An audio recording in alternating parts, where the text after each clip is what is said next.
¿Qué pasa, compadres? Bienvenidos una semana más al canal. Yo soy Aaron y mi nombre tiene 2 As. En el día de hoy vamos a hacer un vídeo un poco distinto. Como todos sabéis, estamos en una situación un poco especial. Se ha declarado hoy mismo el estado de alarma y os vengo a hablar un poco sobre este tema, qué es, en qué nos afecta y en general todo lo que nos puede llegar a repercutir en nuestras vidas. Así que si queréis saber un poco más del tema os lo voy a explicar de una manera muy breve y muy visualmente. Así que vamos ahí. En primer lugar, el estado de alarma está recogido en el artículo 116 de nuestra Constitución española. Este estado es el más leve de los tres mencionados en este artículo, que son, junto al de alarma, el estado de excepción y el estado de sitio. Pero esos los vamos a dejar para otro vídeo, ¿vale? En primer lugar, ¿cuándo se puede aplicar este estado? Según dice este artículo, hay 4 supuestos principales en los que se puede aplicar este estado. En primer lugar, situaciones de grave riesgo, como pueden ser catástrofes, terremotos, inundaciones, incendios. No es el caso. En segundo lugar, en situaciones de desabastecimiento de productos de primera necesidad, como lo pueden ser agua, papel higiénico, productos de higiene, alimentos. En tercer lugar, la paralización de servicios públicos esenciales para la comunidad. Y por último, en cuarto lugar, y siendo nuestro caso, tenemos el supuesto de las crisis sanitarias, que es el supuesto de epidemias o situaciones de contaminación graves. Bien, estos son los 4 supuestos en los que se puede aplicar este artículo. En nuestro caso,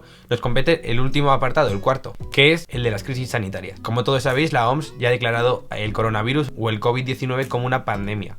La pandemia no significa gravedad, sino extensión, es decir, el virus se ha extendido a varios países y afectan a varios países a la vez. Entre la pandemia y la epidemia no es una nomenclatura de gravedad, sino de extensión, ¿vale? ¿Cómo se aplica?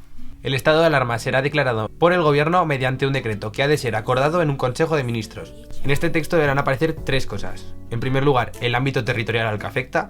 En segundo lugar, los efectos que va a tener. Y en tercer lugar, la duración que tendrá el estado de alarma. Esta duración no podrá ser mayor de 15 días. Es decir, el máximo periodo posible es 15 días, pero podrá ser prorrogado, siempre y cuando esto se haga delante del Congreso de los Diputados. Es decir, se tendrán que reunir para poder prorrogar el estado de alarma, lo cual en este caso sería un poco peligroso debido a la contaminación que existe entre los diputados y la posibilidad de que se extienda más la pandemia. Vale, pues con esta declaración y el decreto ya puesto en marcha, tanto las autoridades civiles de la administración pública como los cuerpos de policía autonómicos y locales quedarán bajo las órdenes directas de la autoridad competente, siempre que sea necesario su actuación para la protección de bienes, de personas o de lugares. Por lo tanto, a estas personas se les podrán poner servicios extras, tanto sea por su duración, es decir, sean más horas de las que trabajan, o su naturaleza, es decir, aunque no se dediquen a ello, tendrán que colaborar. Mediante el estado de alarma se ven afectados algunos derechos de la población, pero en principio no tendrían que verse algunos derechos afectados, como el derecho de expresión o el derecho de libertad de prensa, a diferencia del estado de excepción o el estado de sitio. Os dejo por abajo también la Ley Orgánica 4/1981 del 1 de junio, en la que se regulan el estado de sitio, la excepción y el de alarma, así que cualquier duda ahí la resuelven.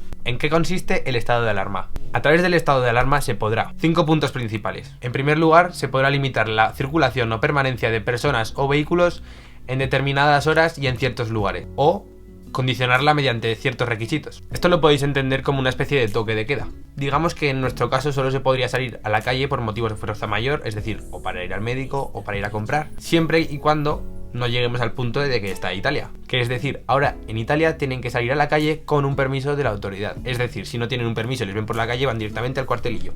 En segundo lugar, hacer requisas de todo tipo de bienes y hacer imposiciones de prestaciones personales obligatorias. Es decir, si las autoridades lo consideran preciso, podrán obtener cosas tuyas con la condición de que sean usadas con un objetivo claro. Todo esto tiene que estar fundamentado en alguna razón de fuerza mayor, es decir, que sea verdaderamente necesario. En tercer lugar, se podrá intervenir y ocupar, es decir, podrán entrar y asentarse, o podrán usarlo como un pabellón, por ejemplo, podrían usarlo como un hospital, lugares como tipo talleres, fábricas, locales de cualquier naturaleza, siempre y cuando se informe al ministerio competente y siempre exceptuando los domicilios privados, es decir, tu casa nunca la podrían usar con esos fines. En cuarto lugar es el limitar o racionar el consumo de servicios o artículos de primera necesidad, alimentos, por persona, es decir, a X persona le toca tal cantidad de alimentos y no más. Esto siempre lo hemos relacionado, como he dicho, a tiempos de guerra o cuando había escasez de alimentos.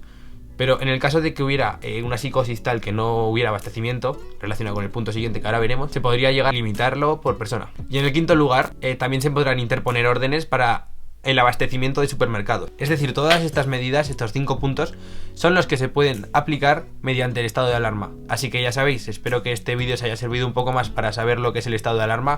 Mucha gente no lo sabe y tampoco se nos ha informado mucho de lo que es. Dicho todo esto, Sed conscientes de la gravedad del problema sin que cunda la histeria, sin que cunda el pánico. El miedo es lo peor que nos puede pasar. Tenemos que ser una piña, ayudarnos los unos a los otros y que no cunda el pánico. Sed positivos, saldremos de esta, pero hemos de colaborar. Haced caso a las autoridades y a las recomendaciones que se nos dan por algo, se dan por expertos. Y sobre todo, responsabilidad individual, por favor. Quédate en casa. Yo me sumo también al yo me quedo en casa, quédate en casa, para poder solucionar este problema cuanto antes y volver a la normalidad. Que tengáis buenos días y llevarlo de la mejor manera posible. Yo soy Aarón y mi nombre tiene 2 As, y un saludo.